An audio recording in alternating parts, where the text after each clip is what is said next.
कहीं हो, कहीं वो एक कर पाएगा एक नहीं कर पाएगा, तो फिर वो भी हो जाती है बात। बेस्टर है। वही सर। चलो हम लोग इसके एनसीईआरटी कंपेयर कर रहे थे, कंटिन्यू एनसीईआरटी कंपेयर करते हैं। एक सेकेंड। अनीशा, हाँ सर।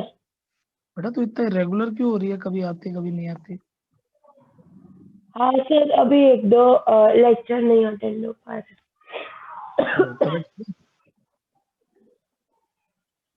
हेलो। चलो कोई नहीं बेटा कोई नहीं। चलो तो ये हेलो एक्सचेंज मेथड हमारा हो गया था।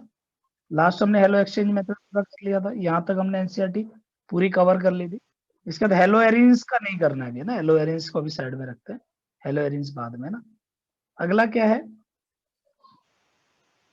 Physical properties. देखो फिजिकल प्रॉपर्टीज की अगर मैं बात करूं तो हेलो एल्केन्स का हेलो एरेंज की फिजिकल प्रॉपर्टी की अगर बात करें तो पहला पॉइंट क्या है? देखो मेल्टिंग और बॉइलिंग पॉइंट। तो तुम्हें ये समझना है कि मेल्टिंग पॉइंट के लिए इसको छोड़ दो, एक बेसिकली फंडा समझो। मान लो कि CH4 है और C2H6 है, इन दोनों में किसका बॉइलिंग पॉइंट ज्यादा होगा? C2H6 का। तो जितना ज्यादा मोलर मास उतना ज्यादा बॉइलिंग पॉइंट होता है, ये सीधा सा फंडा है, समझे? यानी तुम ये कह सकते हो कि बॉइलिंग पॉइंट जो होता है that is directly proportional to molar mass. जितना ज्यादा मोलर मास होगा उतना ज्यादा बॉइलिंग पॉइंट हो जाएगा। इस चीज में किसी को कोई दिक्कत नहीं? Greater is the molar mass greater is the boiling point. तो बॉइलिंग ये पॉइंट पहली इनवर्सली प्रोपोर्शनल ब्रांचिंग के होता है ना। ब्रांचिंग भी आ रहा है बेटा। और दूसरी चीज क्या है कि मोलर मास तो चलो हो गया, अगर मान लो मोलर मास सेम हो जाए तब, मान लो 4 कार्बन इसके हैं और यही चारों कार्बन लाइन से है, अब की बार तो मोलर मास सेम है, अब की बार तो मोलर मास इसका भी 4 कार्बन का, इसका भी 4 है, तो मोलर मास सेम है, तो अब किसका ज्यादा होगा? तो ऐसे में जिसकी ब्रांचिंग ज्यादा है, जैसे इसमें ब्रांचिंग है तो इसका मोलर मास कम हो जाएगा, समझ रहे हो? तो अल्टीमेटली दूसरा पॉइंट क्या लिख सकते हो भाई? बॉइलिंग पॉइंट जो है that is inversely proportional to branching. ठीक है, ये पूरी ऑर्गेनिक केमिस्ट्री के लिए वैलिड है, 11th में भी आता था, 12th में भी आएगा। तो यही बातें यहाँ पे दी है कि as the molar mass increases boiling point increases, as the branching increases, ठीक है, as the branches increases boiling point decreases. देखो इसमें एन के केस में 375 दिया है, या 364 या 346, थोड़ा थोड़ा कम होता चला जा रहा है। हाँ वो लगेगा, बिल्कुल बिल्कुल लगेगा। पहले एक एक करके बात करें ना। तो पहला पॉइंट हमारा कंप्लीट हो गया, कौन सा? बॉइलिंग पॉइंट का फिजिकल में। फिजिकल प्रॉपर्टी में सबसे पहले मेल्टिंग बॉइलिंग पॉइंट पे कमेंट करते हैं, वो हम कर दिए। दूसरा हमारा जो कमेंट करने का टॉपिक होता है वो होता है सॉल्युबिलिटी। Second is solubility. और सॉल्युबिलिटी को पता करते वक्त मैटर करता है कि दो मॉलिक्यूल जो है वो आपस में कितना इंटरेक्ट कर रहे हैं। Greater is the interaction between the two particle, greater will be there, या अल्टीमेटली इसका पोलर नेचर, ये बोल लो। अगर ये पोलर है तो ये किसी भी सब्सटेंस में पोलर हो जाएगा, मतलब सॉल्युबल हो जाएगा। तो बेसिकली जो कार्बन और क्लोरीन की बॉन्ड है, ये लास्ट लेक्चर में भी बताया था, ये जो बॉन्ड होती है ये रिलेटिवली क्या होती है? पोलर बॉन्ड होती है ना, क्योंकि because of the higher electronegativity. क्या मेरी बात कुछ समझ आ रही है या नहीं आ रही है? ठीक है, तो सॉल्युबिलिटी के कारण ये क्या होता है, पानी में क्या होता है, थोड़े से सॉल्युबल होते हैं, ज्यादा तो नहीं होते, देखो थोड़े बहुत ही सॉल्युबल होते हैं, क्योंकि इतना ज्यादा पोलर नहीं होता कि पानी के अंदर सॉल्युबल कर सके। हाँ या ना? ठीक है, तो they having a very lesser solubility in water. और ब्रांचिंग बढ़ती चली जाएगी, मोलर मास बढ़ता चला जाएगा, सॉल्युबिलिटी क्या होती जाएगी? कम होती चली जाएगी। पक्का? और इसलिए they are soluble organic solvent, बल्कि ऑर्गेनिक सॉल्वेंट में ये सॉल्युबल होते हैं। अगली अगर बात करें तो डेंसिटी की बात हो रही है। तो डेंसिटी में ध्यान रखना कि जैसे जैसे हमारे पास डेंसिटी होगी, मतलब क्या होगा? आयोडाइड, जैसे ये समझो CH3F, CH3Cl, CH3Br या CH3I। तो सीधी सी बात ध्यान रखना, जितना बड़ा हेलो ग्रुप होगा उतनी ज्यादा डेंसिटी होगी। Greater is the hello group greater will be the density, क्योंकि जितना बड़ा एटम होगा उतना बड़ा मास होगा, जितना बड़ा मास होगा उतनी ज्यादा डेंसिटी हो जाएगी। हाँ या ना? और यही चीज अगर देखो तुम्हें इसमें देखनी है तो ये भी ध्यान रखना, ortho Meta para. Ortho Meta para की जो मोलर मास जो वो होता है, बॉइलिंग पॉइंट होता है, वो ऑलमोस्ट सिमिलर होता है, ध्यान रखना। क्या होता है? ऑलमोस्ट सिमिलर होता है। चलो साहब, पहला सवाल देखते हैं क्या हम कर पा रहे हैं। इनको इनके इंक्रीजिंग बॉइलिंग पॉइंट में लगाओ। पहला ब्रोमोमीथेन, ब्रोमोफॉर्म, क्लोरोमीथेन और डाइक्लोरोमीथेन। तो इनको इनकी बॉइलिंग पॉइंट पे लगाना है, तो मोलर मास से कंपेयर करके लगा सकते हो। मोलर मास ज्यादा, बॉइलिंग पॉइंट ज्यादा, ब्रांचिंग ज्यादा, बॉइलिंग पॉइंट कम। यही दोनों फंडे इसमें लगने वाले। दूसरा, हेलो एल्केन्स बेसिकली 3 तरीके की रिएक्शन देता है। पहला, न्यूक्लियोफिलिक सब्स्टिट्यूशन रिएक्शन, यानी अगर कहीं पे CX बॉन्ड है तो कोई भी न्यूक्लियोफाइल, कोई भी नेगेटिव पार्ट आएगा, इस पे अटैक करेगा, Cl निकल जाएगा। हाँ या ना? बेटा ये पूरा डिटेल में मैं पढ़ा चुका हूँ, यहाँ पे बस कंपेयर करवा रहा हूँ। यहाँ पे मैंने तुम्हें सिखाया था क्या क्या हो सकता है। अगर वीक न्यूक्लियोफाइल है ना, तो पानी आ सकता है। एल्कोहल भी बताया था मैंने, एल्कोहलाइसिस आ सकता है, एसिटिक एसिड आ सकता है। स्ट्रॉन्ग न्यूक्लियोफाइल के केस में एल्कोहल जो बताया ना, एक्वस KOH आ सकता है। थोड़ा सा रिवाइज करो बेटा। तो ये न्यूक्लियोफिलिक है। क्या एलिमिनेशन नहीं बताया मैंने? E1 E2 E1 C नहीं समझे या समझे? तो यही एलिमिनेशन रिएक्शन भी शो करता है। तो दूसरी रिएक्शन वो हो गई। तीसरी reaction with metal, haloalkanes यानी मान लो RX मेटल के साथ रिएक्ट करके क्या बनाते हैं बताओ? तीसरी कौन सी रिएक्शन की बात कर रहा है? रिएक्शन विथ मेटल क्या बनाएंगे? मेटल मान लो RX जो है, एक मेटल ले लिया मान लो मैग्नीशियम, क्या बनाएगा? RMgX, MgX ग्रिग्नार्ड भाई। नॉट तो ग्रे तीसरी बनाएगा reaction sir. It is the formation of Grignard. जो तीसरी है वो ग्रिग्नार्ड फॉर्मेशन को बता रहा है। न्यूक्लियोफिलिक सब्स्टिट्यूशन, एलिमिनेशन रिएक्शन और ग्रिग्नार्ड रिएक्शन, इन तीनों रिएक्शन के बारे में कमेंट करता है।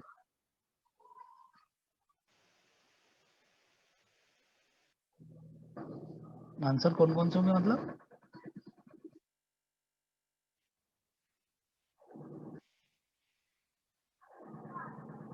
मास देख लेना यार भाई, देख लेना। सबसे कम मास मुझे क्लोरोमीथेन का दिख रहा है, फिर ब्रोमोमीथेन का दिख रहा है, ठीक है, फिर डाई ब्रोमोमीथेन का दिख रहा है, और ब्रोमोफॉर्म का सबसे ज्यादा CHBr3 होता है। ठीक है, ब्रोमोफॉर्म का अगर फॉर्मूला नहीं पता तो, है ना? समझा या नहीं? चलो रिएक्शन विद ये सारे देखो, सब्स्टिट्यूशन रिएक्शन। हमने तो रिएक्शन के साथ ये पूरा डिटेल में पढ़ा नहीं है भाई। न्यूक्लियोफाइल है, फिर स्ट्रॉन्ग न्यूक्लियोफाइल देखो एम्बिडेंट न्यूक्लियोफाइल्स क्या होते हैं ये अगर समझना हो तो, ऐसे न्यूक्लियोफाइल जो दोनों तरफ से डोनेट कर सकते हैं। जैसे CN माइनस है, जैसे ऐसे समझो OH माइनस है, हाँ या ना? तो जो ये माइनस होता है ये कहाँ पे होता है? ये ऑक्सीजन पे माइनस होता है। तो लोन पेयर कौन देता है? ऑक्सीजन दे सकता है, हाइड्रोजन नहीं दे सकता। तो ये एम्बिडेंटेड न्यूक्लियोफाइल नहीं है, मतलब ये एक ही तरीके से दे पाता है बस। वहीं पे अगर मैं साइनाइड की बात करूं CN माइनस, तो ये ऐसे होता है C triple bond N minus. इसमें नाइट्रोजन तो दे ही सकता है, बट कार्बन भी चाहे तो दे सकता है। क्या मेरी बात समझ में आ रही है या नहीं आ रही? अगर कार्बन देता है तो इसको कहते हैं साइनाइड, और जब नाइट्रोजन डोनेट करता है तो इसको कहते हैं आइसोसाइनाइड। क्या मेरी बात समझ आ रही है? इसको बोलते हैं साइनाइड या आइसोसाइनाइड। ये डिपेंड करता है, कार्बन डोनर है तो साइनाइड, नाइट्रोजन डोनर है तो आइसोसाइनाइड। तो एक ही स्पीशीज दोनों तरफ से डोनेट कर सकती है ना, इसको एम्बिडेंटेड न्यूक्लियोफाइल बोला जाता है। पक्का? बेटा वही चीजें देखो इन्होंने पूरा एक्सप्लेन किया है। SN1 क्या होता है, SN2 क्या होता है, ये सब चीजें हमने करी नहीं है पूरा। कॉन्फ़िगरेशंस क्या होती हैं, ठीक है। SN1 पहले 2 इन्होंने एक्सप्लेन किया, फिर SN1 किया, फिर बताया कि हमने करा नहीं 3-2-1 1-2-3, वो सारी बातें इन्होंने एक्सप्लेन करी है। रीअरेंजमेंट ऑफ कार्बोकेटाइन एक्सप्लेन करा हुआ है यहाँ पे। थोड़ा ऑप्टिकल आइसोमेरिज्म को यहाँ पे डिटेल में इन्होंने समझाया हुआ है। रिटेंशन क्या है, इन्वर्जन क्या है, रेसमाइजेशन क्या है, SN1 SN2। यार एक भी चीज अगर नहीं आती है तो मुझे बोलें। ये पूरा है। रिएक्शन विद मेटल में क्या दे रहा है? रिएक्शन विद मेटल देखो, ग्रिग्नार्ड बनाने का तरीका है, हमने तो बहुत डिटेल में करा है। हमने तो ये भी करा है कौन कौन से ग्रिग्नार्ड नहीं होते, ऑक्सीजन ऑक्सीटेन वगैरह। सीधा सा क्या है, RX को मैग्नीशियम में डालो, बन गया तुम्हारा ग्रिग्नार्ड।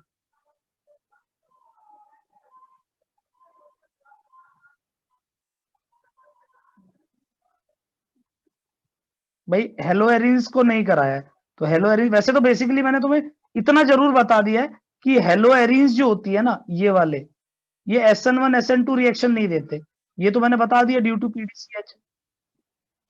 तो इन्होंने बस इसको एक्सप्लेन करके लास्ट में यही लिख दिया होगा, देखो reaction do not shows nucleophilic substitution, देखो एलिमिनेशन लिख दिया, न्यूक्लियोफिलिक लिखा ही नहीं, डायरेक्टली इलेक्ट्रोफिलिक सब्स्टिट्यूशन की बात कर रहे हैं। चलो इसको तुम छोड़ो, चलो अभी इस पार्ट को छोड़ो, जब मैं वो कराऊंगा तो बता दूंगा इसके बारे में, वो बात नहीं है। लेकिन क्या यहां तक आया, ये बात समझ में आई या नहीं आई?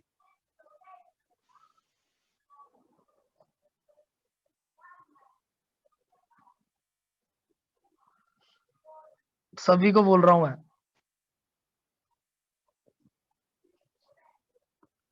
हाँ सर। हाँ सर।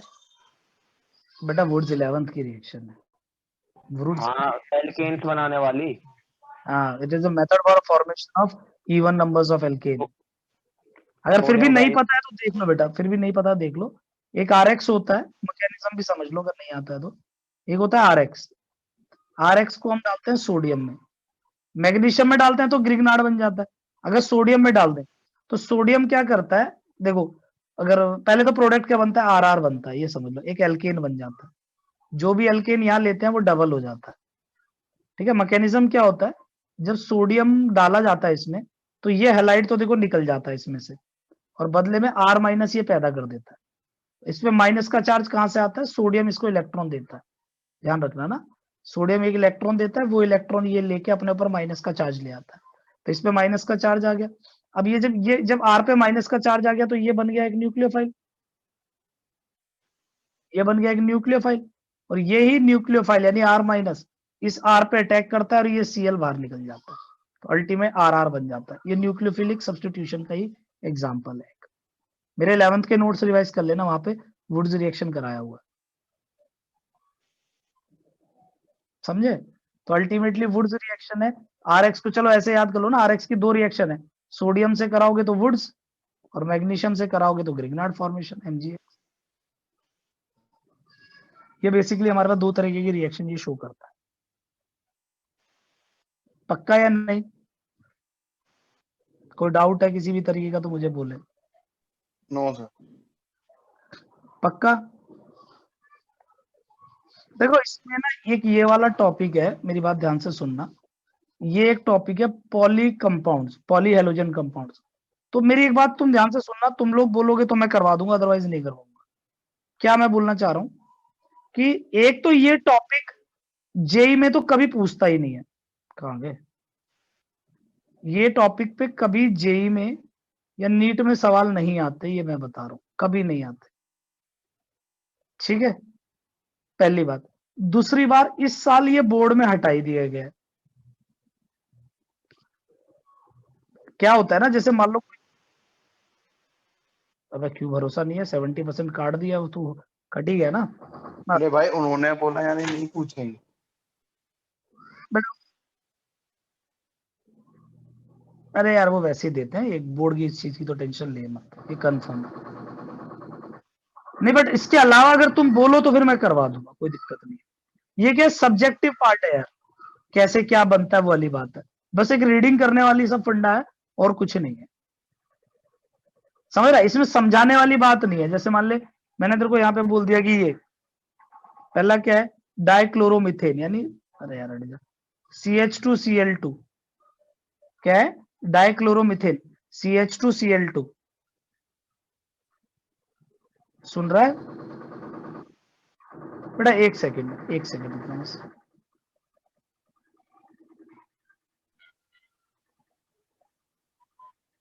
अरे यार वो कार्ड वाला है यार, वो कार्ड कंफर्म करना है उसका, काफी दिनों से अटका हुआ है इसका मैसेज यार।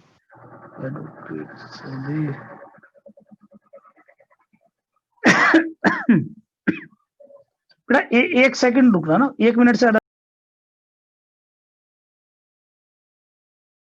वे हाँ देखो सर। वे सॉफ्टवेयर।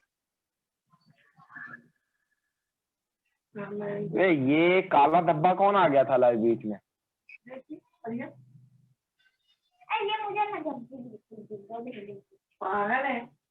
वे यार हर्ष, मतलब इतनी ज्यादा सॉफ्टवेयर कहाँ से पढ़ता है? वे सो रहा है और भाई सो रहा। वे अनीसा को देखने का तो हमें वो मिले मौका, पवित्र मौका। एनीसा एनी बोल। वे बेचारे तू को तो तकलीफ दिखा। हुआ है। ऐसा है ना बेटा, मैं जरूर कुछ काम कर रहा हूँ बट हेडफोन कान में लगे हुए हैं ना। सर मुआफी मांगता हूँ मैं। तेरी माफी निकाल दूंगा मैं, ध्यान रखियो। सर दिल से सॉरी। देखो अगला हमारे पास यहाँ पे क्या आ गया है, डाइक्लोरोमिथेन। ठीक है, डाइक्लोरोमिथेन, ट्राई आयोडोमिथेन। तो इसमें क्या दिया गया होता है, देखो बेसिकली कि ये, जैसे देखो ये कहाँ इस्तेमाल होता है। जैसे डाइक्लोरोमिथेन है, फॉर्मूला क्या है, CH2Cl2, ये इसका फॉर्मूला। अब ये कहाँ इस्तेमाल होता है, ये अगर रीडिंग कर लो भाई, dichloromethane is widely used as a solvent in paint remover, as a propellant in aerosol, as a process solvent in manufacturing of this and this.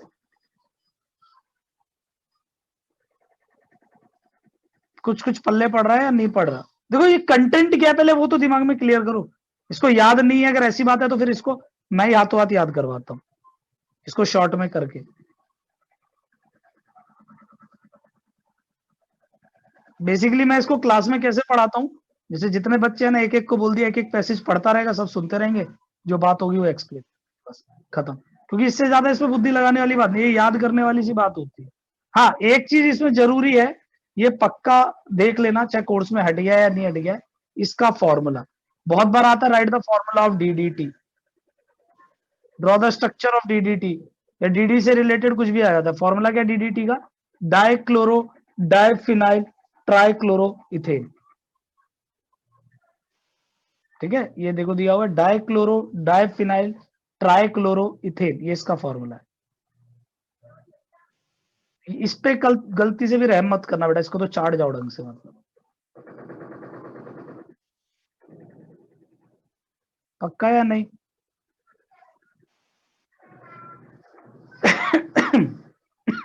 तो देखो ये है ये चैप्टर, और कुछ नहीं है। चलो थोड़ा सा तुम्हारा, नहीं एक्चुअली ना वो पार्ट बाकी है इसमें, क्या, हेलो एरीन्स वाला, साइक्लिक जो बेंजीन के ऊपर लगाते हैं ना, वो वाला। कि इसके अलावा कुछ और है, तू बता मुझे।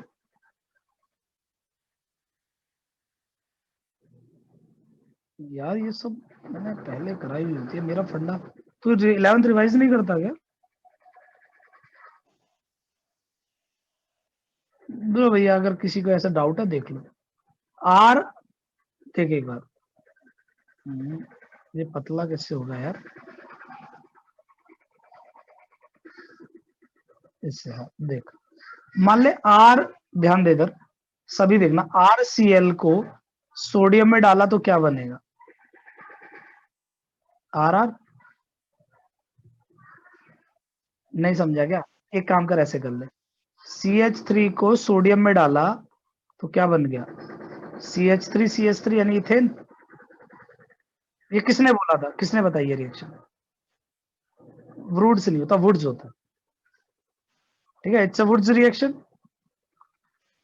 तो एक आया साइंटिस्ट फिटिंग, उसने कहा तुम ऐसा करो, देखो ये भी हो सकता है क्या, अगर जैसे हमने R लिया, इसने AR ले लिया, यानी अल्काइल ग्रुप ले लिया, इसमें अगर सोडियम डाल दो तो ये भी जो रिंग होगी ये भी 2 बार हो जाएगी।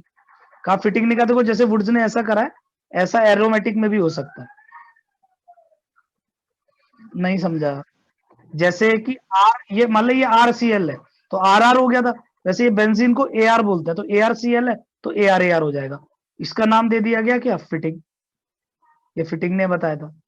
ऐसे ही दोनों ने मिलके क्या कर दिया कि मतलब एक तो RCl है और एक बेंजीन पे Cl है, तो उन्होंने कहा ये Cl निकल जाएगा और RCl के साथ जुड़ जाएगा, तो बेंजीन पे R लग गया। तो इसको नाम देखो, R बताया था वुड्स ने, बेंजीन बताया था फिटिंग ने, इसलिए इस रिएक्शन का नाम हो जाता है वुड्स फिटिंग रिएक्शन। नहीं समझाया, समझा। ये तो 11th में मैंने रटवा देता हूँ ढंग से।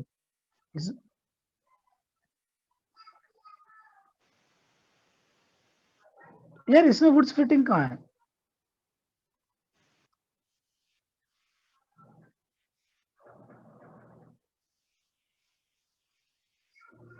ओके ये रहा, फिटिंग और वुड्स फिटिंग। वैसे तो मैं वो करवाता तो आ ही जाती, बट अल्टीमेटली फंडा देखो यही चीज यहाँ पे भी आ गया। जो ए आर एक्स है वो मिला तो फिटिंग बन गया, और ए आर एक्स को आर एक्स के साथ करवाया तो ए आर आर बन गया, वो बन जाएगा वुड्स फिटिंग। इन तीनों को अलग से याद करने की जरूरत नहीं है, इन तीनों को एक साथ याद करो। आर सी एल ने आर आर दिया, ए आर सी एल ने ए आर दिया, ऐसे ही ए आर सी एल और आर सी एल ने ए आर दे दिया। नहीं समझे या समझे? तो इसमें से बताओ वुड्स कौन सी है, वुड्स फिटिंग कौन सी है?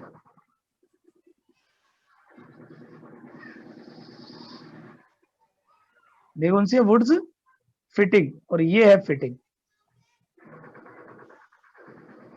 फ्लो में थोड़ी बोलना होता,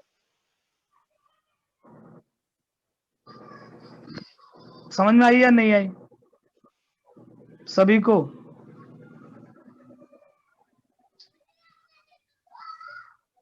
पक्का? Yes sir. बाकी? हाँ सर। पक्का?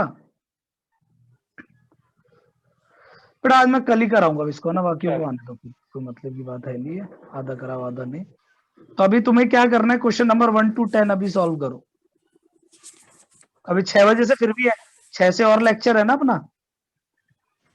अभी सरफेस केमिस्ट्री आज खत्म करेंगे, ठीक है? तो तब तक आधे घंटे से बैठ के क्वेश्चन नंबर 1 to 10 तीनों सॉल्व, ये 10 के 10 क्वेश्चन सॉल्व करके भेजो मुझे अभी के अभी, ओके सर। ठीक है? तो कल इसके वो भी एरोमेटिक वाले क्वेश्चंस भी करवा देता हूँ। बेटा देखो थोड़ा सा ना, मैं बार बार बोल रहा हूँ कि 11th को भी थोड़ा सा रिवाइज कर लो, क्योंकि क्या होता है ना, जब मान लो मैं तुम्हें पढ़ा रहा हूँ तो मैं क्या करता हूँ यार, देखो 11th को करवाता हूँ जिस टाइम पे, उस टाइम पे ये बातें थोड़ा दिमाग में रखता हूँ ना, कि वुड्स फिटिंग फिटिंग। जैसे मान लो कि चैप्टर 2 में ओजोनोलाइसिस भी आएगा, चैप्टर 3 में, तो क्या मैंने ओजोनोलाइसिस तुम्हें पहले नहीं पढ़ाया? ओजोनोलाइसिस पहले पढ़ाया हुआ है ना। तो वो चीजें देखो बार बार जब मैं पढ़ाता रहता हूँ तो फिर मतलब मैं ओजोनोलाइसिस अब दोबारा तो 12th में नहीं कराऊंगा ना, मैं सिर्फ रिवीजन ही करवा सकता हूँ। अब अगर ऐसे अगर तुम कंपेयर करोगे तो जब मैं 11th में करवाता था ओजोनोलाइसिस, तो उस टाइम पे मैंने बहुत डिटेल में ओजोनोलाइसिस करवाया था। एनसीईआरटी में तो सिर्फ 2 ही रिएक्शन थी, क्या सोच के डिटेल में कराया था, ताकि 12th में भी तुम्हें ध्यान रहे। तो थोड़ा सा तुम भी इस चीज में बेटा मेरा सपोर्ट करो ना, ऐसे करोगे तो फिर मेरा भी वो होता है, अरे ये क्या हो गया। ठीक है, तो कल भी हम यही चैप्टर करेंगे। तुम एक काम करो, इसके 1 to 10 तक क्वेश्चन अभी बैठ के सॉल्व करो ना, 6 बजे मिलते हैं ना। ओके। Bye sir.